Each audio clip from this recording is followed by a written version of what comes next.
Escola Bíblica Vida Nova. Aprendendo para servir melhor.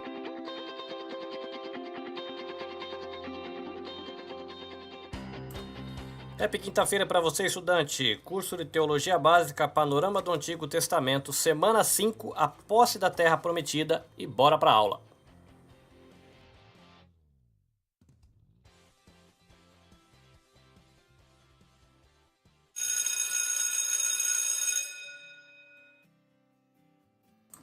Muito bem. Antes da gente começar a conversar sobre o que a gente vai conversar hoje, só algumas orientações para você. Eu tentei aproveitar o que a gente conversou no nosso café e tentar adaptar ou melhorar nossa aula gravada para que ela atenda melhor a você, tá? Então, como é que vai funcionar a partir de hoje? A intenção, a gente vai ter blocos que eu vou tentar deixar com aproximadamente 20 minutos, que foi uma coisa que foi conversada que fica mais confortável. Aquele intervalo, ele ainda vai acontecer, mas o intervalo não vai ser o café. A gente vai ter uma primeira parte da aula com 20 minutos, um pequeno intervalo, uma segunda parte da aula, e aí a gente entra no café. Depois do café, a gente vai para a aula extra. Então, se você está ouvindo para ir para o trabalho ou ouvindo no intervalo, no QK da fábrica, vai ficar um pouco mais confortável para você, eu acredito, tá? Porque aí você vai conseguir ouvir a primeira parte da aula, parar no intervalo. Quando você tiver tempo de novo, continua a segunda parte da aula. Você vai ter o café, que você sabe que é uma informação extra, ou uma dica de literatura, ou um compartilhamento de algum pensamento, algum texto bíblico, alguma devocional. E depois você vai ter o aula extra, que vai ser mais aproximadamente mais uns 20, 25 minutos talvez, com informação extra, tá? Então por isso aula extra. Aí você talvez consiga lidar melhor com o material da aula.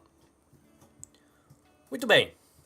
A gente chegou agora na aula 5 e vai para a posse da Terra Prometida. A posse da Terra Prometida ela acontece com Josué.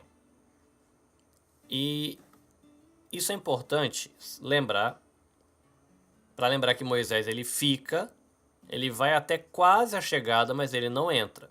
E aí Josué, ele continua o trabalho, ele inicia esse trabalho de entrada na terra propriamente dita. Então a gente chega aqui no livro de Josué, no primeiro livro histórico do Velho Testamento. Tá? Então a gente saiu daquela seção que é chamado Pentateuco e a gente vai para uma nova seção que são os livros históricos, que aí você vai ter o livro de Josué, o livro de Juízes, Ruth, 1º e 2º Samuel, 1º e 2º Reis, 1ª e 2ª Crônicas, Esdras, Neemias e Esther.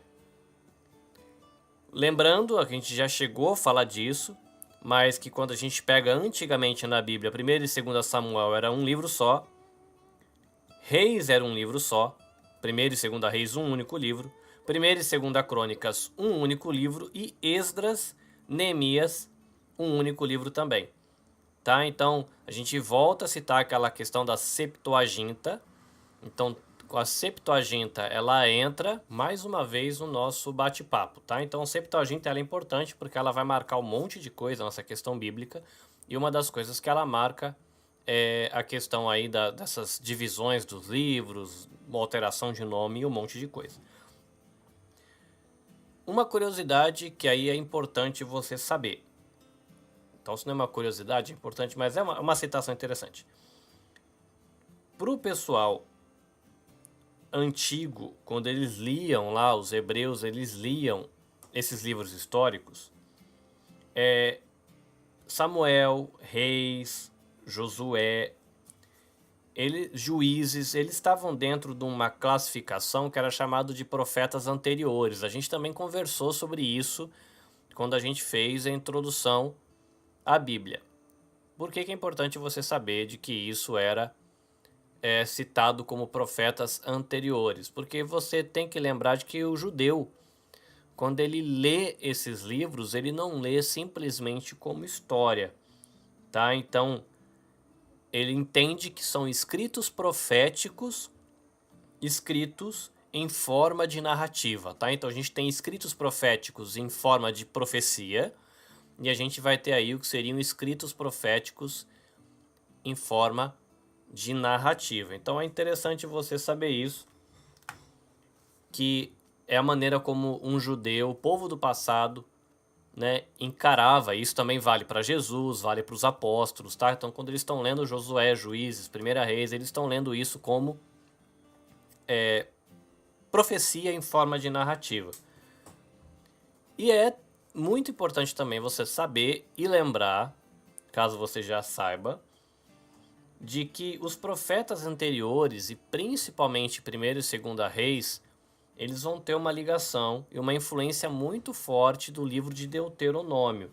Lembra que o livro de Deuteronômio é um livro que é muito forte o conceito de aliança. Então esse conceito de aliança ele vai destacar a fidelidade à aliança, o culto exclusivo a Deus, e vai explicar como é que a história do povo de Deus, do povo de Israel, ela é afetada pela moralidade da nação, tá? Então é uma informação que é interessante você guardar aí sobre essa questão de como você lê Josué. Josué é encarado pelos judeus como um profeta, um livro profético em forma de narrativa histórica, mas um livro profético em forma de narrativa histórica fortemente influenciado pela visão de aliança que a gente encontra no livro de Deuteronômio.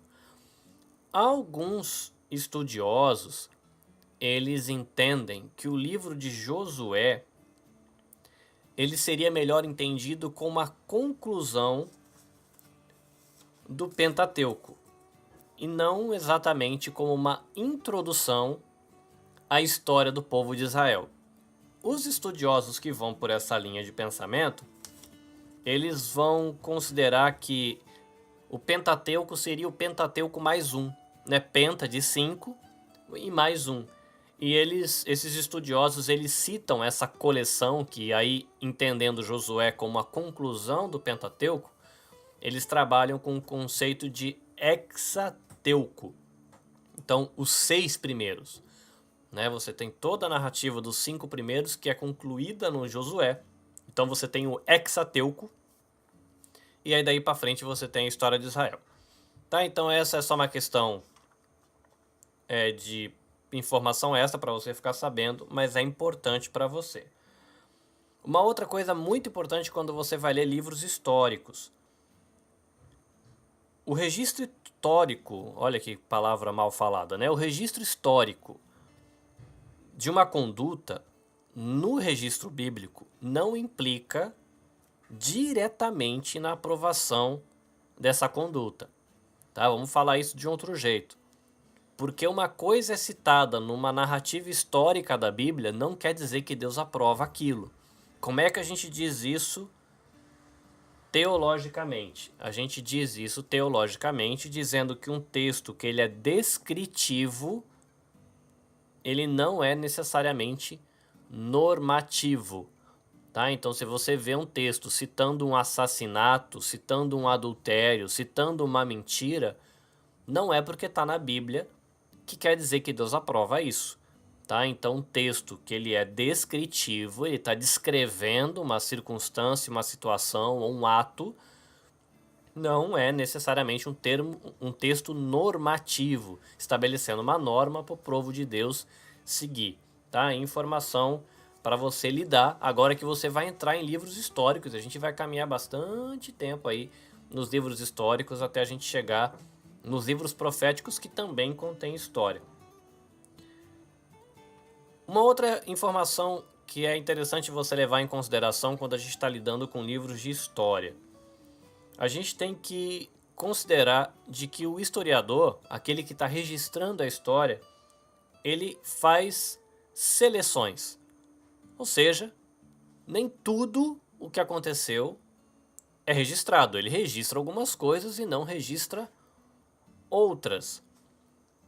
Também existe a questão da perspectiva que esse historiador adota quando ele está registrando aquilo.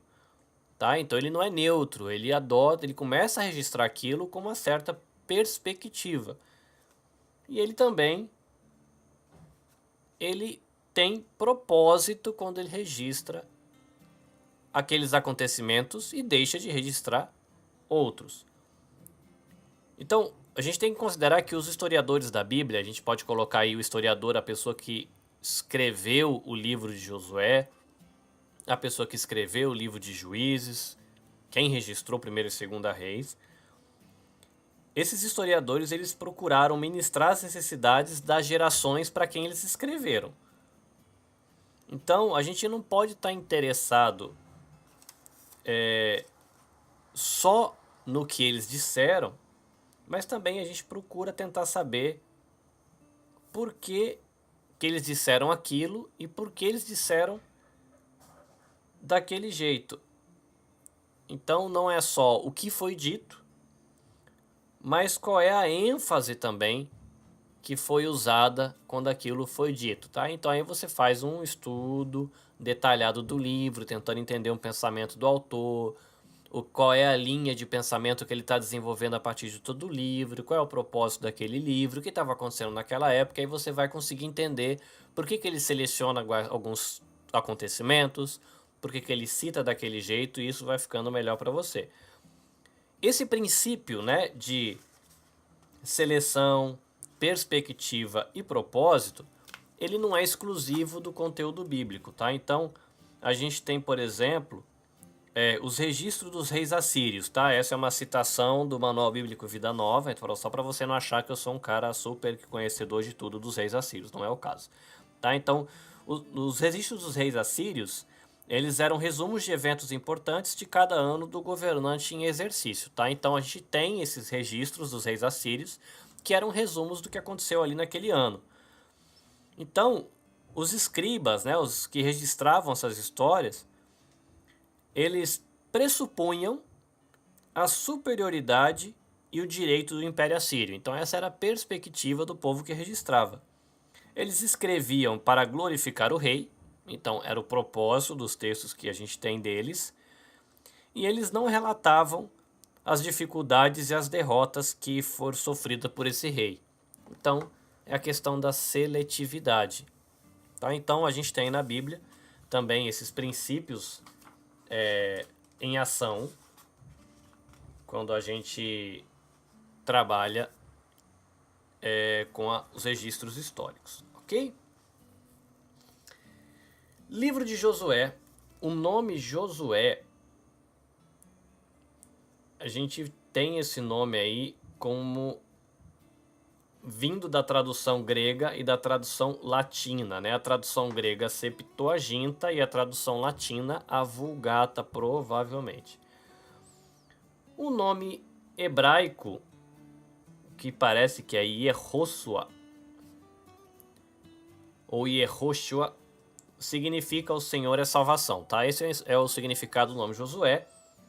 E a forma mais curta do nome dele é Yeshua, que talvez você se lembre de que Yeshua é o nome de Jesus em grego, tá? Então você tem aí Yehoshua e Yeshua, que é Jesus em grego, né? Yeshua em hebraico e Jesus ou Jesus, né, em grego. Sobre a questão de quando aconteceu essa conquista, tá? Então só uma nota aqui do Manual Bíblico Vida Nova, de que fala que a posição tradicional ela coloca a conquista no século 5 a.C., no ano de 1406.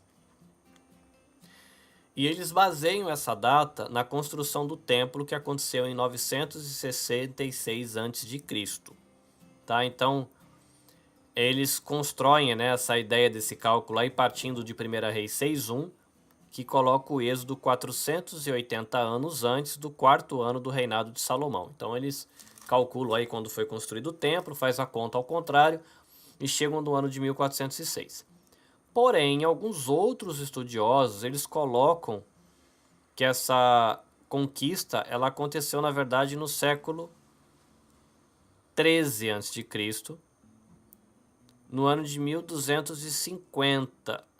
E eles fazem isso baseado em evidências arqueológicas do Egito e da Palestina. Então eles consideram que a questão da época aí citada em 1 Reis 6:1 é um número simbólico que representa 12 gerações entre Salomão e o Êxodo, tá? Então você vai ter aí uma diferença aí de 150 anos, mais ou menos, né? A posição tradicional que essa conquista aconteceu em 1406 a.C., e a outra opção que seria aí considerar cerca do ano de 1250. Isso vai fazer alguma diferença depois quando a gente for chegar em Juízes, né? Quando que foi a época dos Juízes? Vai depender de que época você vai adotar como sendo a data do Êxodo e a data da conquista também, tá bom? A gente vai para a página 65, a posse da terra prometida. Então, os israelitas eles acampam ali no nordeste do Mar Vermelho, da onde eles conseguiam ver a terra de Canaã do outro lado do Rio Jordão. Então, antes da morte de Moisés, Josué ele tinha sido escolhido para liderar o povo na conquista e na ocupação daquele lugar, tá bom? Então você tem aí a situação de Canaã, você vai ter uma descrição dos povos, da situação política, mas só chamando a atenção para você, a questão dos deuses, né? Os cananeus, eles eram politeístas. El, o deus-chefe, era chamado Touro Pai e também Criador. O nome da esposa de El é Aserá. E o principal dentre os filhos de El e Aserá era Baal, que significa Senhor. Então este Baal, né, ele é considerado o rei de todos os deuses, o qual supostamente controlava o céu, a terra e a fertilidade. É interessante você saber dessa questão do El, o Deus Criador, Aserá, que é a esposa de El, e Baal, que é o principal filho desse casal. Por quê? Quando você pega um nome, por exemplo, como Elias, Eliseu, esses nomes que tem EL, tem a ver com Deus, não com esse Deus babilônico, mas quando o Deus de Israel começa a ser, naquela época lá, ensinado, você tem... Que nome a gente vai usar para falar de Deus aqui? A gente usa El, né? É uma questão que os tradutores enfrentam quando vão traduzir para qualquer idioma, né? Qual é a melhor maneira de você traduzir Deus para esse idioma, né? No japonês a gente usa a questão de kami-sama, mas a gente sabe que kami-sama na cabeça de um japonês é um conceito diferente do que a gente tem quando a gente fala Deus em português, por exemplo. Que Deus é o Deus único, criador do céu e da terra. Para o outro a gente usa deuses ou divindade, alguma coisa assim, né? Então, esse nome El é interessante porque é Deus o Criador. Aí Israel vai apresentar para esses povos cananeus que quem acabou ficando ali, quem é o verdadeiro Deus Criador, né? Então tem toda a questão do entorno ali da terra. Você vai ter na página seguinte dizendo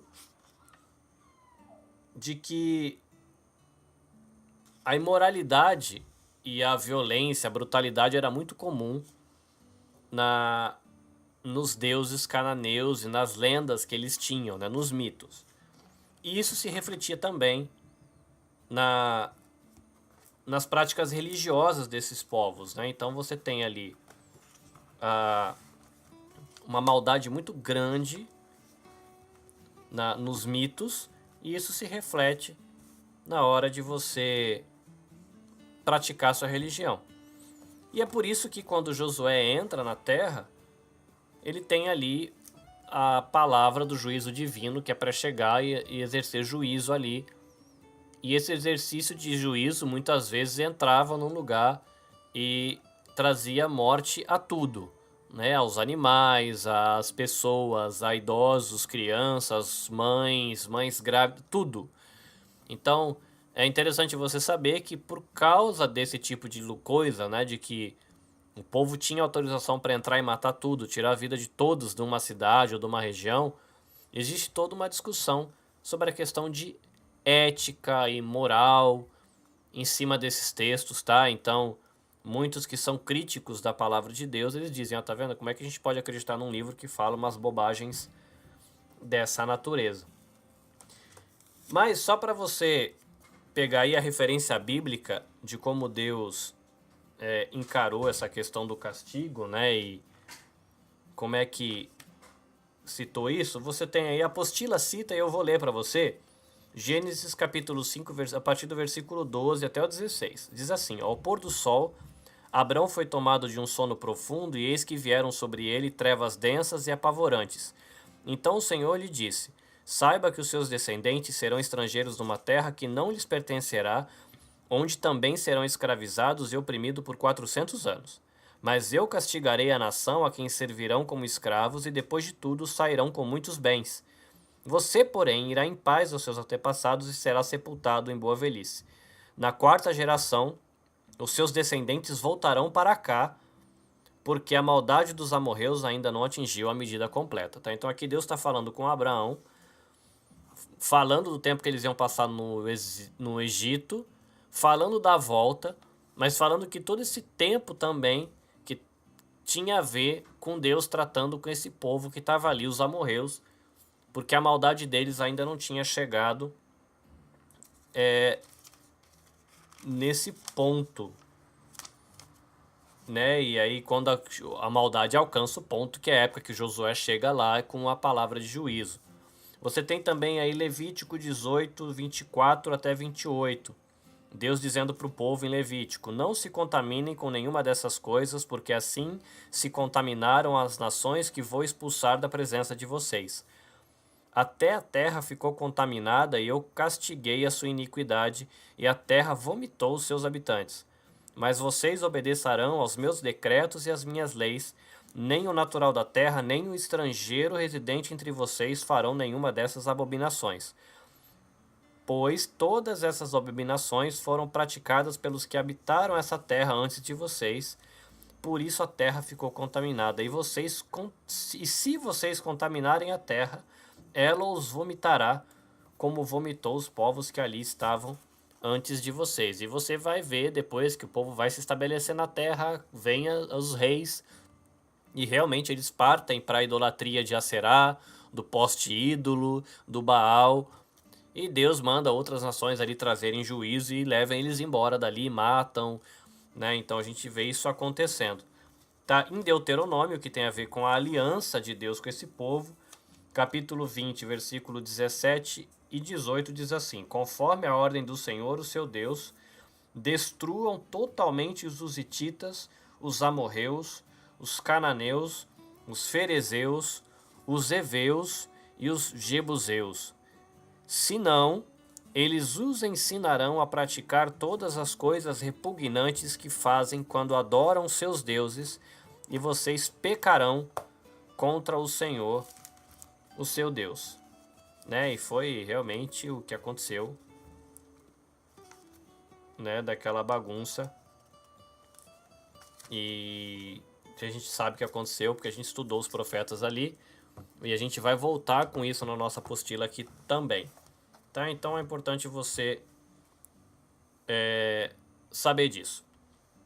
Tá? De que a citação bíblica aí de Deus falando de como ele tinha nojo daquilo que era praticado ali. E você vai ter a apostila falando um pouquinho de como eram essas práticas, é importante para você. Página 66. A conquista ela vai acontecer sob a liderança de Josué.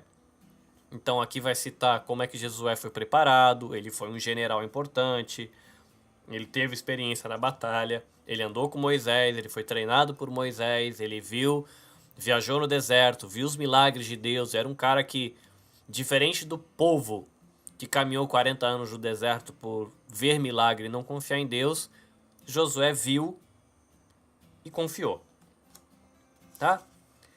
Eles entram em Canaã, Josué envia espias, e a gente tem aí, nessa questão deles indo espiar a terra, a citação de Raabe, tá? Raabe, ela é considerada aí uma prostituta. Eu não cheguei a pesquisar numa Bíblia de estudo. Se você tiver a oportunidade, pesquisa, apenas para saber se ela era uma prostituta na questão apenas sexual ou prostituta na questão cultual, tá? Que é uma diferença, né? Aquela que faz por dinheiro, como profissão, vamos colocar assim, ou aquela que faz porque é uma sacerdotisa ou alguma coisa assim. A gente não procurei, mas se você tiver curiosidade, dá uma olhadinha num comentário bíblico, numa Bíblia de estudo para saber. O que é interessante sobre Raabe, que ela é citada em Hebreus e em Tiago como um exemplo de fé. Lembra que quando eu falei de que um registro narrativo, ele é descritivo, mas não necessariamente normativo? Quando você vai ler o relato de Raabe, você vai ter Raabe mentindo. Então, você não tem na Bíblia a aprovação pela mentira, mas você tem a aprovação pela fé que Raabe exerceu. A Bíblia está fazendo vista grossa para a mentira? Não, a Bíblia citou a mentira, outros textos condenam a mentira, mas a gente tem textos que elogiam a fé que ela exerceu, tá? Então, um exemplo aí de como a gente pode ter um texto que é descritivo, mas que não é normativo, né? Porque Raabe exerceu uma fé que foi elogiada, que a gente deve mentir como Raabe mentiu. A gente tem que ter esse cuidado quando a gente vai lidar com o texto. Então a gente tem a fé dela elogiada em Hebreus, elogiada em Tiago, e ela também está na genealogia de Jesus em Mateus. Fala também que um pouquinho antes de eles entrarem na Terra Prometida, eles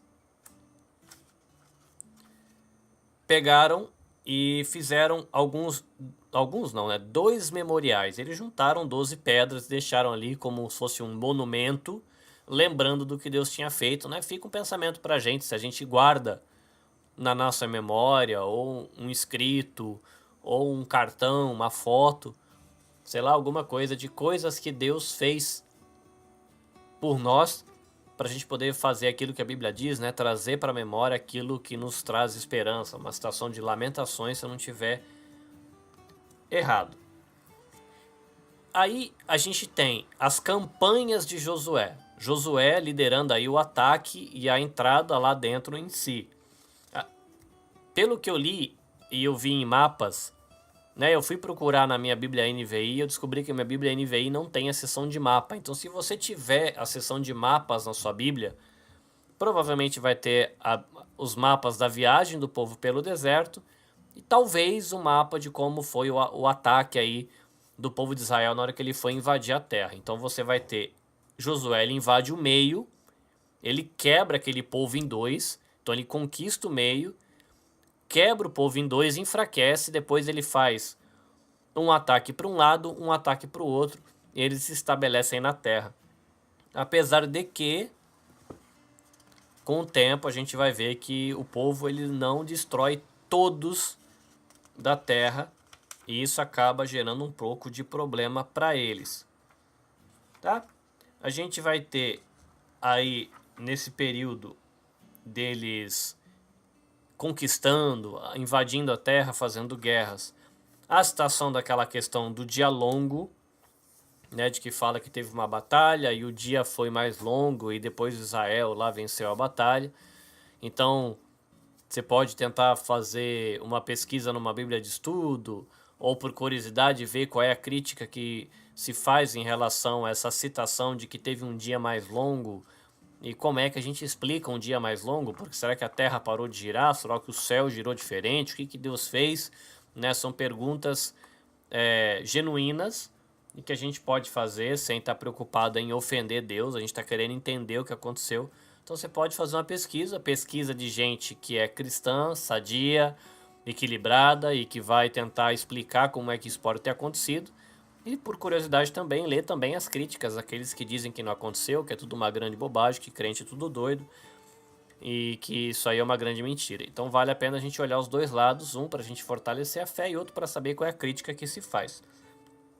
A título de curiosidade, a gente tem os israelitas nesse processo de conquista, ainda que eles não tenham destruído todos os habitantes da terra, eles derrotam 31 reis. Tá? Então a gente tem que imaginar também que naquela época eram, se eu não me engano, pelo que eu li, eram cidades-estados. Tá? Então você tem que imaginar cidades pequenas, né? Tinha um rei e ele tinha uma cidade-estado, é como se fosse o paizinho dele lá de 14 mil habitantes. O outro tinha uma cidade-estado de 40 mil habitantes. O outro tinha uma cidade-estado de 10 mil habitantes. Tá? Então não é um negócio como no Brasil, que você tem, sei lá, 150 milhões de habitantes. Né? Não é o caso nessa época. Tá? Eram cidades-estados, eram reinos menores. Então o povo conquista ali. E apesar deles não terem derrotado todo mundo e feito todo o trabalho direitinho, a divisão da terra acontece. Se você tiver mapa na sua Bíblia, você vai conseguir ver a divisão da terra, como é que o povo ficou distribuído ali, as 12 tribos, 2 tribos que ficaram antes do rio, as outras 10 que ficaram depois do rio, como é que ficou para cada lado, e você vai conhecer um pouquinho de como foi essa distribuição, ok?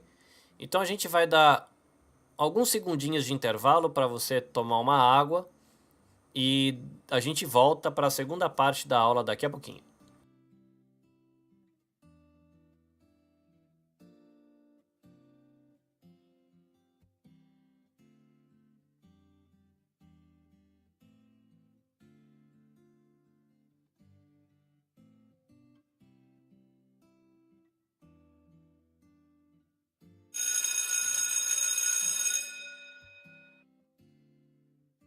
Espero que você tenha tomado a sua água aí e a gente volta agora para conversar sobre o livro de Juízes. Tá? Primeira coisa quando a gente vai ler Juízes é que quando a gente fala de juiz, a gente tem que entender essa expressão juízes como governantes ou líderes, tá? Então, quando você vê algumas traduções dizendo que os juízes, eles julgaram o povo de Israel por não sei quanto tempo e bibibi, bababá, você tem que considerar que isso foi um tempo de governo e de liderança, tá? O juiz não tem a ideia de juiz que a gente tem hoje, daquele que julga para dizer se está certo ou errado. Não é esse o papel do juiz.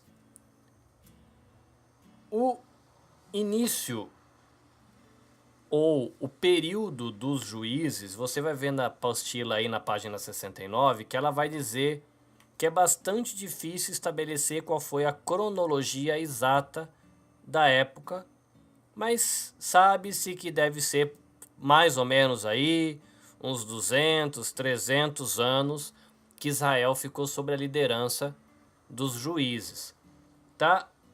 Lembra que a gente tinha aquela questão da data, dependendo da data que você adota, quando começou? Então, se você adota uma data mais antiga, o período de juízes talvez tenha sido aí de 1400 até 1050. Se você adota uma data mais para frente, então o período de juízes teria sido aí de 1250 até o ano 1000.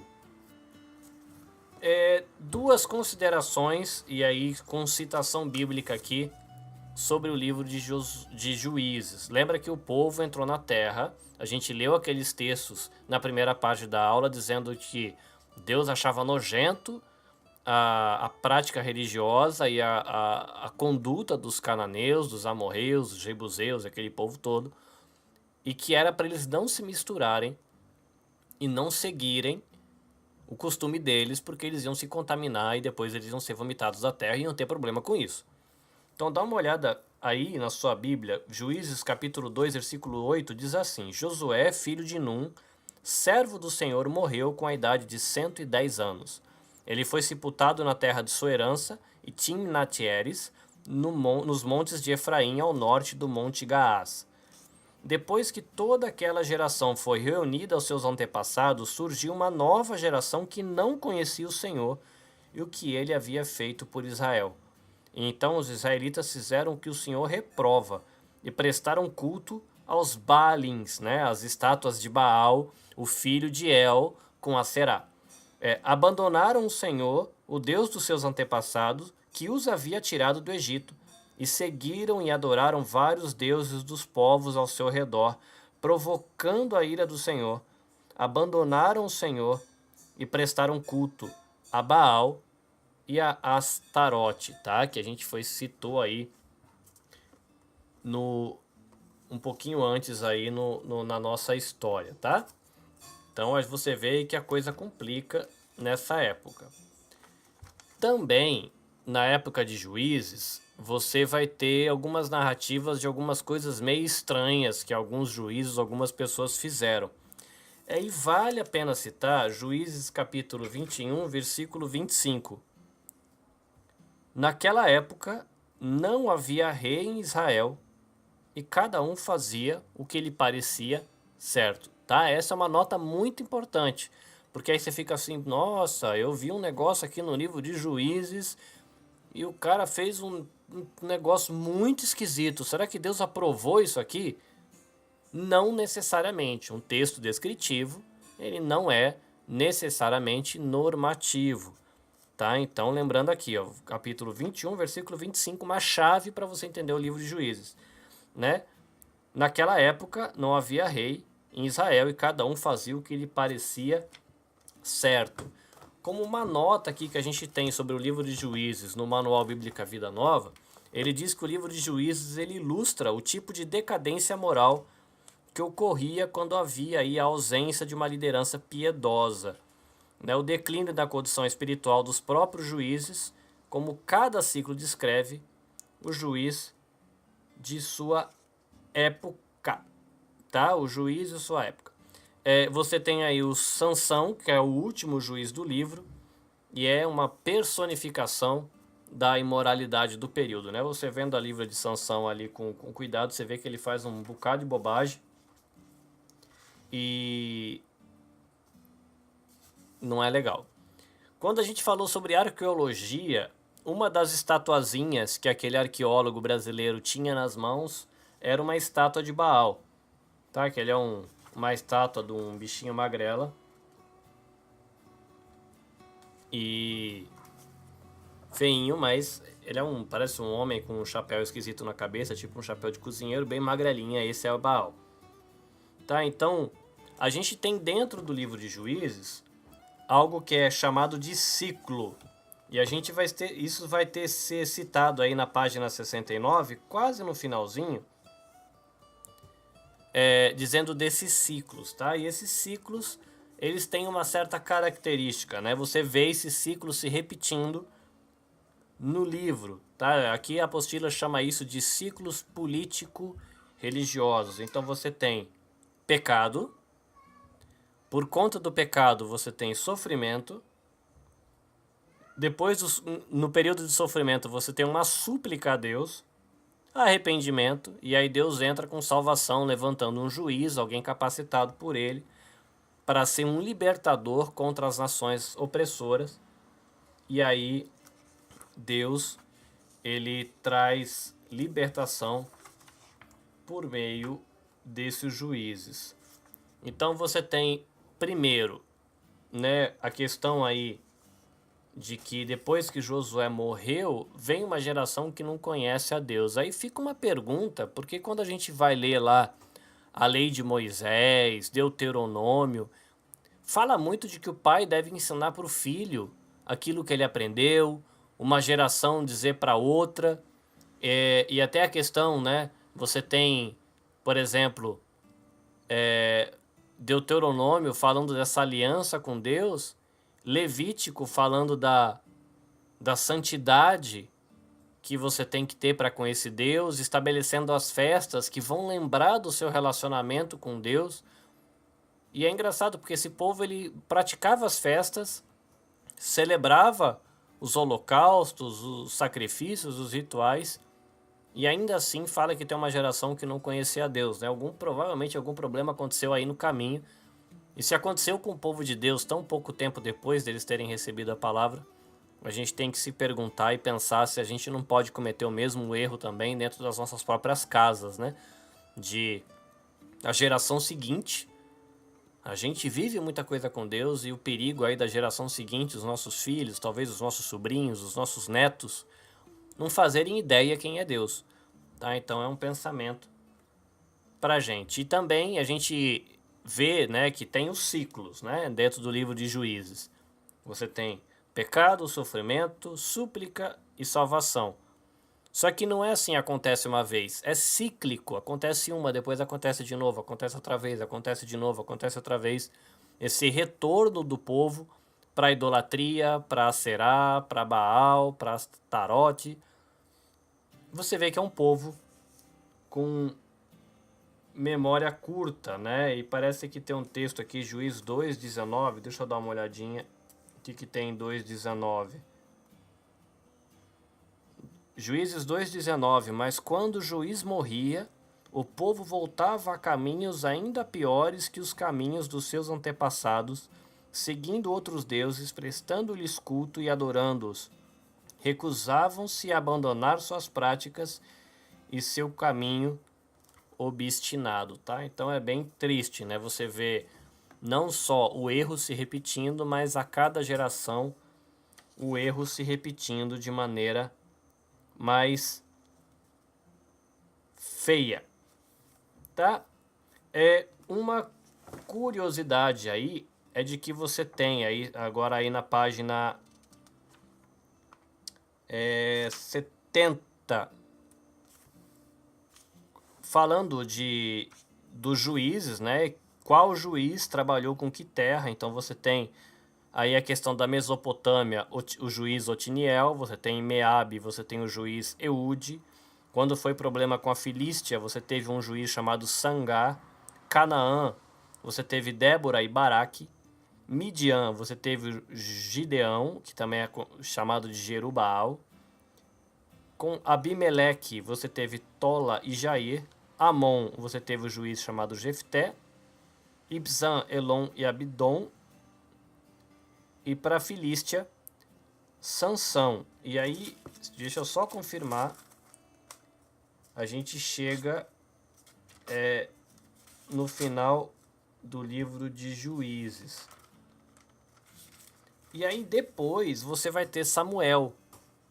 Samuel, ele é considerado um juiz também, mas é um juiz, que é o último juiz, e é também o primeiro profeta, tá? Então ele fica aí também num processo de transição, tá? Então ele foi um juiz, mas ele é o primeiro profeta, né? Quando a gente fez o nosso estudo sobre os profetas, Samuel foi o primeiro que a gente estudou, tá? Então vale a pena a gente ver. Para você estudar a vida de alguns juízes, né, a apostila ela sugere, considerando que na questão dos heróis da fé, que está lá em Hebreus 11, você tem Baraque, Gideão, Jefité, Sansão e Samuel citados. Então, como o Novo Testamento citou esses homens como um exemplo aí de fé, a apostila sugere de que o estudante ele dedique um tempo, quando tiver oportunidade, a olhar com um pouco mais de cuidado para a vida desses homens e ver em que sentido eles exerceram fé. E aí, entrando mais uma vez aquela questão, né, o texto descritivo ele não é normativo, e vendo como a Bíblia é um livro interessante, porque quando a gente estava ali falando do registro assírio, se eu não estiver enganado, mostrava, né, que quando o rei era derrotado,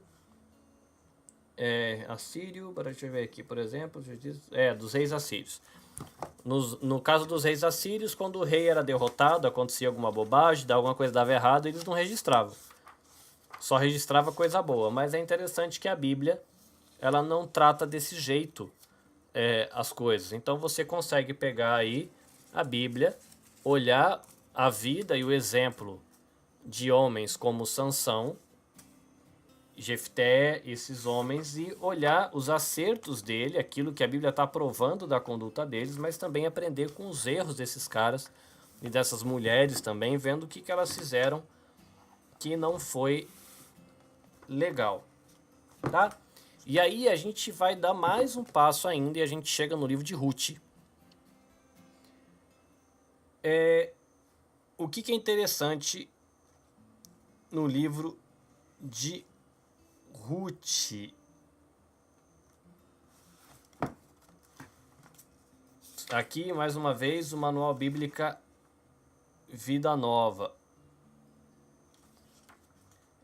Uma das coisas interessantes é que a história de Ruth, ela traz aí uma transição dos patriarcas para a monarquia, tá? Porque você tem que lembrar também que o livro de Ruth, ele tá no período histórico dos juízes, tá?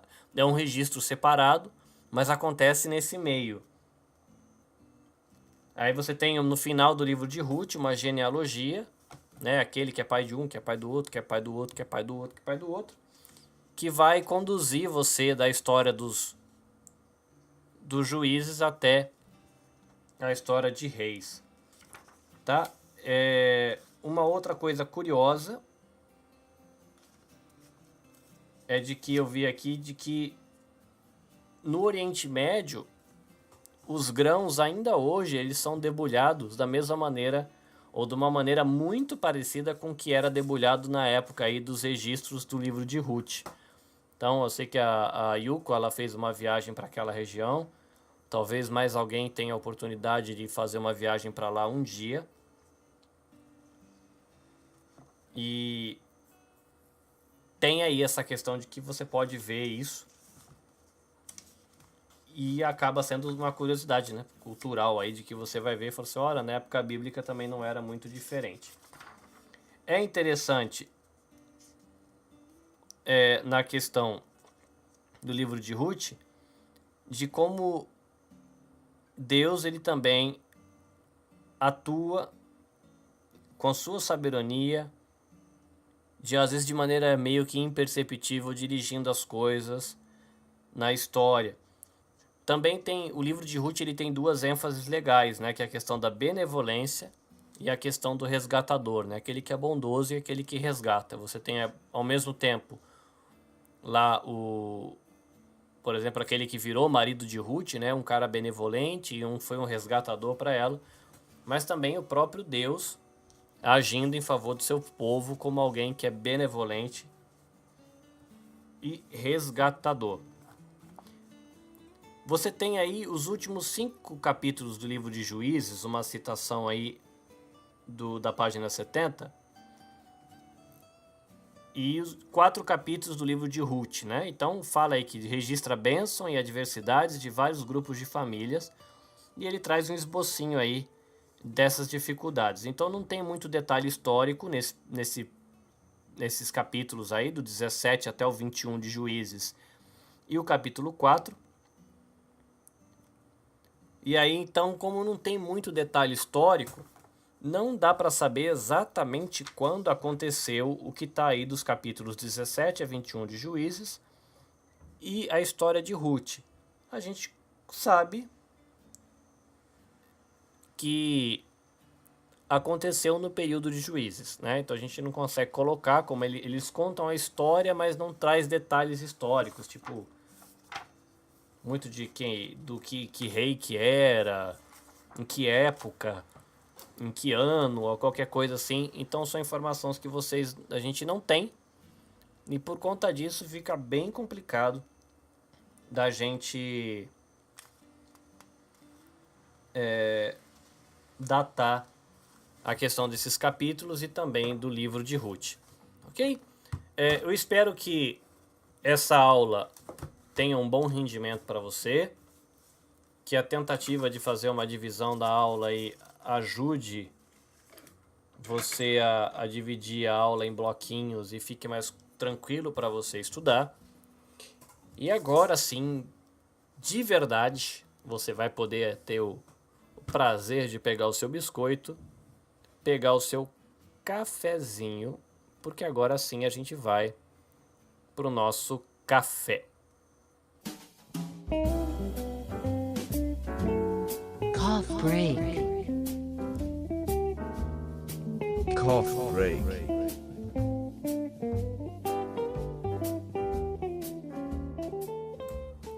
Bom, hoje aqui no nosso café eu queria compartilhar com você uma leitura que eu fiz algumas semanas atrás. É um trechinho de um livro que chama Raiva, Seu Bem, Seu Mal, da autora Esther Carreño. Esse é um livro da editora Vida. É um livro que fala de relacionamentos e a gente está falando aí de Josué, né? A gente falou de Josué, a gente falou dos juízes. Mas você pensar aí da questão de Moisés passando, né, a liderança para Josué, e a gente não tem, né, todo o relato do que aconteceu no relacionamento dos dois, como é que foi esse processo de aprendizado, em que eles concordavam, no que eles discordavam, que discussões que eles tiveram, mas com certeza teve, porque se Moisés ele preparou um líder, teve que ter um processo aí de aprendizado, de amadurecer as ideias, do amadurecimento da própria pessoa. Então isso deve ter acontecido. E você tem aí no período dos juízes também muita questão do relacionamento, né? O juiz aparecendo em cena, tendo que lidar com o povo, tendo que lidar com o inimigo, e como é que vai funcionar isso. Então eu quero citar aqui um trechinho do livro que fala sobre solucionar problemas. Então é o seguinte, vamos lá. Citação do livro aí, Raiva, Seu Bem, Seu Mal. O Scott Peck, um psiquiatra norte-americano, diz no primeiro capítulo do seu livro A Trilha Menos Percorrida que viver é difícil porque inclui o confronto com o outro e consigo mesmo. Inclui lidar com conflitos. Para se viver bem, é preciso resolver problemas. E solucionar problemas desperta-nos a culpa, a frustração, a vergonha, o medo, a solidão, a raiva e um desgaste emocional muito grande. Então, evitamos o desconforto. Não sou defensora de atitudes masoquistas, mas quando não queremos solucionar os problemas que aparecem em nossa vida, deixamos também de crescer. E o que teremos que fazer por não ter resolvido a dificuldade vai causar mais desgaste e mais angústia. O sofrimento que experimentamos quando enfrentamos as situações reais do viver é um sofrimento legítimo, porque com ele surge a maturidade. Então fica aí para você um pensamento sobre solucionar problemas, encarar situações que surgem, e quando a gente lida, né, com relacionamento, seja para preparar um líder, seja como alguém que foi levantado por Deus para liderar alguma coisa, né, você considerar aí os juízes como líderes também, em alguns momentos atuando como libertadores, alguém que vai em auxílio de outra pessoa. Então a gente vai acabar se envolvendo aí em conflitos, e esse trecho aí traz um pensamento de que, por mais que possa ser difícil a solução do conflito, é sempre o caminho mais saudável. Ok? Semana que vem a gente traz a dica de literatura para você.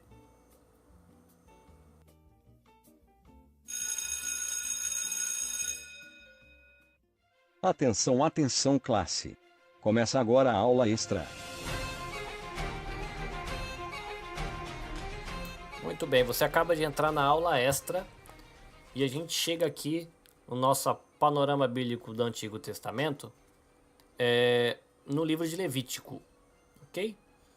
Então aqui, para uma introdução ao livro de Levítico aí, vale lembrar de que você ler e estudar Levítico vai exigir um pouquinho aí de pesquisa, por causa de algumas expressões que não são muito comuns que vão aparecer no livro, e principalmente porque essas expressões elas não fazem parte da cultura que a gente está inserido e também não faz parte da nossa vida. Não é uma missão impossível, mas é importante você lembrar que se você for dedicar um tempo aí para estudar Levítico, você vai ter um pouquinho de trabalho e depois você vai conseguir entender bastante coisa para que você vai poder aplicar para sua vida diária. Então, uma visão panorâmica do livro aí, o autor do livro de Levítico é Moisés. A data aí que eles localizam Levítico de 1440 a.C. a 1410 a.C.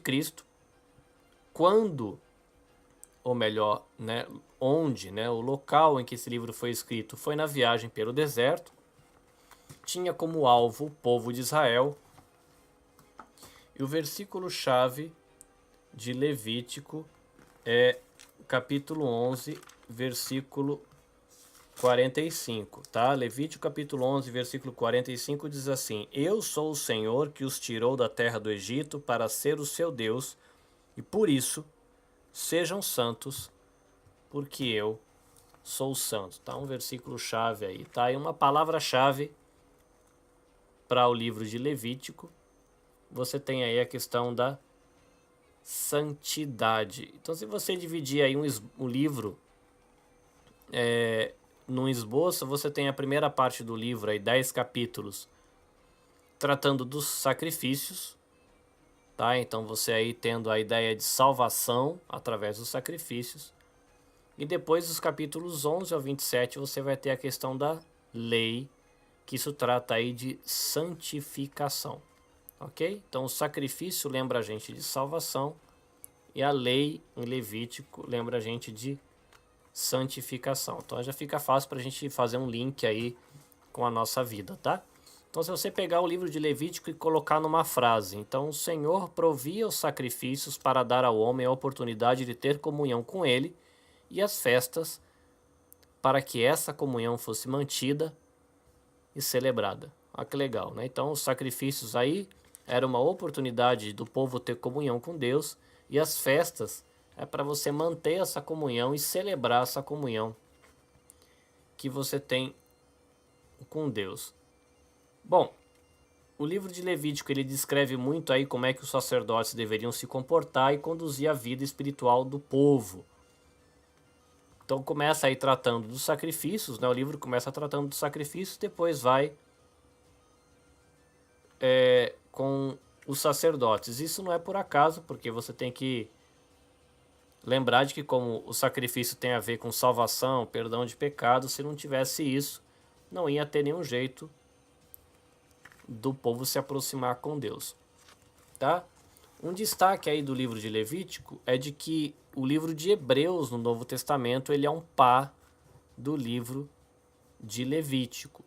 Então, se você quiser se dedicar a esse estudo, vale a pena você ler Levítico e trabalhar junto com o livro de Hebreus, tá? Hebreus, ele é uma carta aí do Novo Testamento que informa aos crentes que a obra do Cristo, ele ultrapassa aí, né? Ele supera todos os rituais do Antigo Testamento, tanto para a salvação quanto para a santificação. Então tem alguns contrastes, né, que o livro de Levítico apresenta em relação a Hebreus, tá? Então você tem na questão aí do livro de Levítico, o sacerdócio ele era aarônico, né, o sacerdócio de Arão, e no livro de Hebreus o sacerdócio ele é messiânico, do Messias. No livro de Levítico, o sumo sacerdócio ele é imperfeito, e no livro de Hebreus fala do sumo sacerdócio perfeito, né, na pessoa de Cristo. No livro de Levítico, os sacrifícios eles são vários, né, são variados e eles são constantes. No livro de Hebreus, o sacrifício ele é único e definitivo em Cristo. No livro de Levítico, o líder do povo é Moisés, e no livro de Hebreus, o líder do povo é Cristo. Tá? Então, você tem aí no livro de Levíticos um montão de sacrifícios que a gente chegou a citar num dos estudos que a gente fez, talvez o segundo estudo, mas a gente tinha o holocausto, a gente tinha a oferta de manjares, tá? Só voltando aqui, o holocausto ele era uma expiação pelo pecado em geral, tá? Então, era uma oferta. Você tinha depois os manjares, que tinha a ver com cereais, né? Mais especificamente com o que a Bíblia chama de flor de farinha, que é o melhor da farinha e sem fermento, porque o fermento é uma figura aí de corrupção quando você olha a literatura bíblica. Então você tem aí uma oferta de manjares, que era uma oferta de gratidão a Deus. Você tinha também uma oferta pacífica, que aí é a gratidão e o desejo de ter comunhão com Deus. Você tem a oferta pelo pecado, que é o perdão de pecados não intencionais, e a oferta pela culpa, que é a oferta aí por pecados específicos, tá? Então você tem aqui, como a gente tinha falado, as ofertas que falavam e lembram a gente sobre salvação, tá? O holocausto, os manjares, a oferta pacífica, pecado e culpa.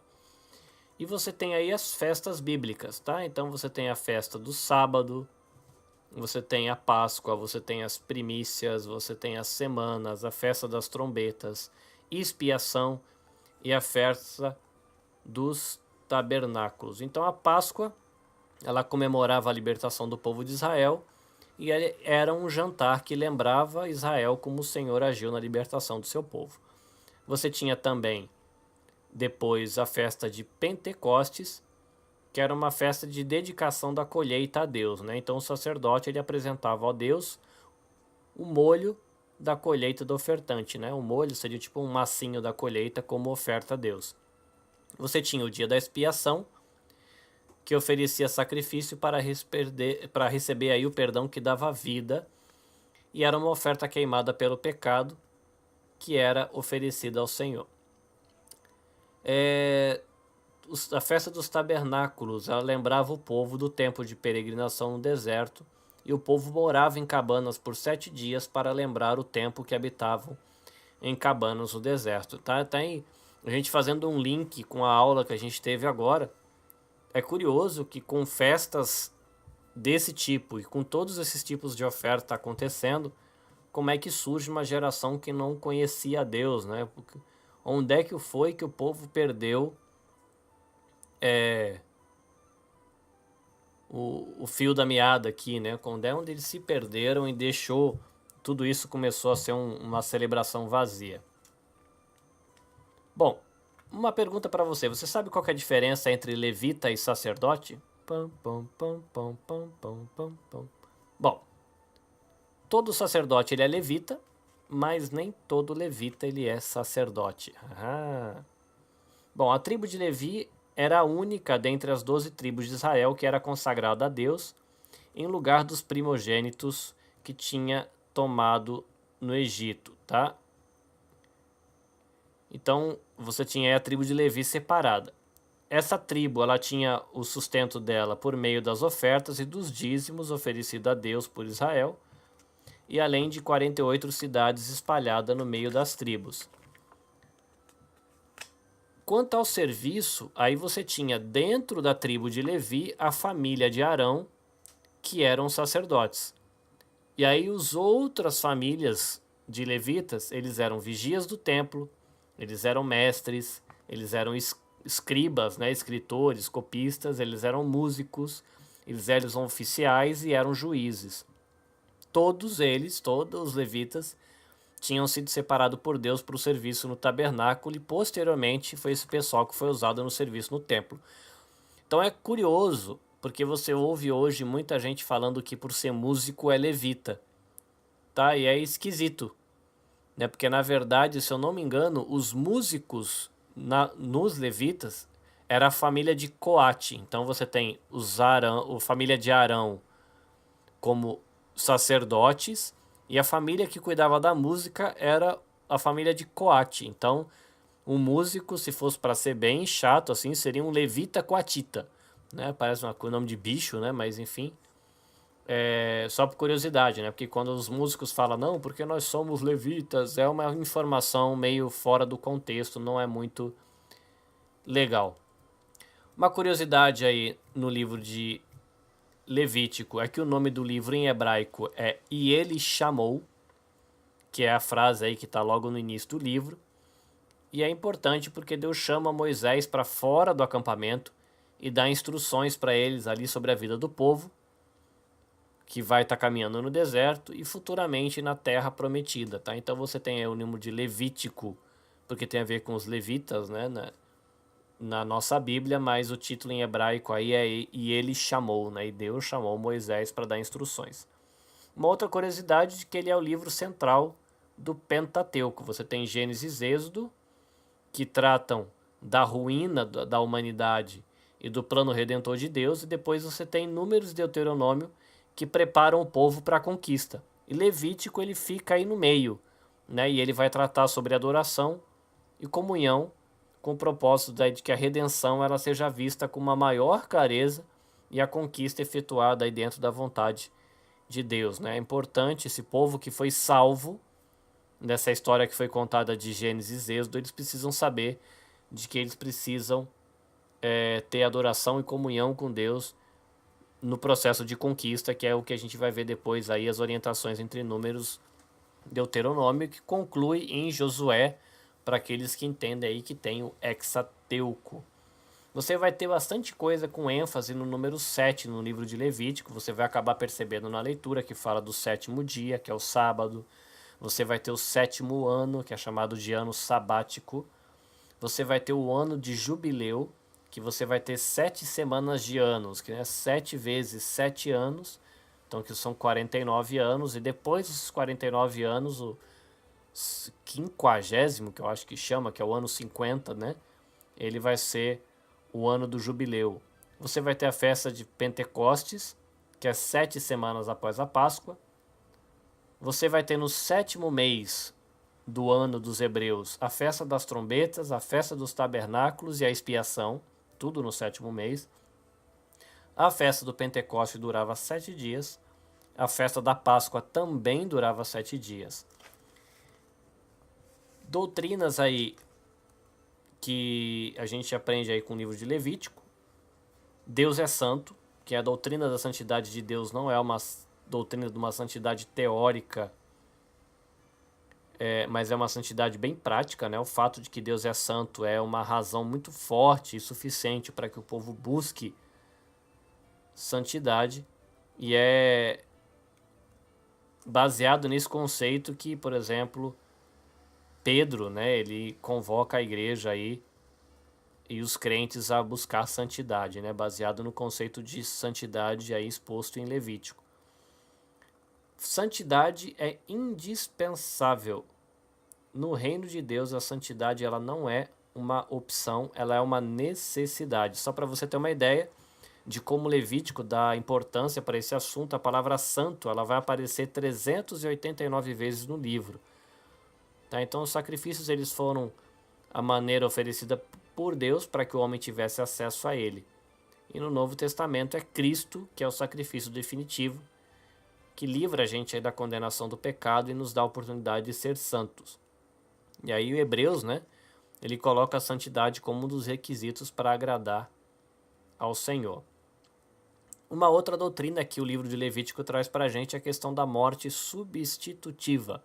Levítico ele vai mostrar aí como Deus, pela graça dele, ele aceita a morte de um substituto como pagamento da dívida pelo pecado. No Antigo Testamento era a morte aí de um animal, e no Novo Testamento, claramente, a morte de Cristo. Como conclusão, a gente tem o livro de Levítico, que parece um livro meio sem graça e muito complicado de ser lido. Mas se você entender ele como um livro que prepara o caminho aí para a gente compreender a necessidade e a eficácia do sacrifício de Cristo, a leitura do livro de Levítico ela fica bem mais agradável. Os tipos, né, e os sacrifícios provisórios que se apresentam aí em Levítico, eles são são cumpridos e explicados no Novo Testamento, principalmente em Hebreus. Leia Levítico e em Hebreus em paralelo, e aí fica aí o convite para você descobrir muita coisa legal para a sua vida. Espero que a aula extra também tenha contribuído para o seu conhecimento. Que Deus abençoe você. A gente se encontra na próxima semana, se Deus der saúde, vida e oportunidade para a gente. E terminando com a nossa bênção aí, Caris Shalom.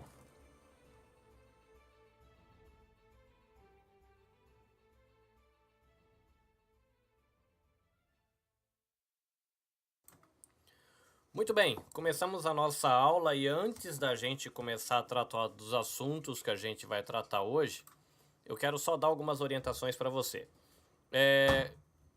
Por conta da... Oi, meu filho, oi.